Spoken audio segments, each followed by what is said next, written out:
Hello, good morning mga guys. Good afternoon. Good morning, good afternoon, good night, good evening.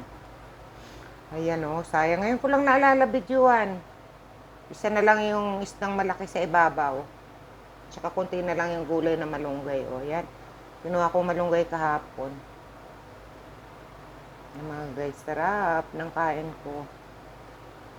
Lutong probinsya mga guys. Naalala ko noon sa probinsya pag magluto, mga ganyan lang. Malabsaw ang gata para masarap yung ano. Kakasawa yung grabe ang mantika. Tsaka pag grabe ang gata, nakakasawa. Ayan. Ganyan lang siya. Gusto ko fresh yung isda para hindi nakakasawa. Hindi guys. Ayun, kumakain na ako. Bago ko naalalang videoan. Thank you.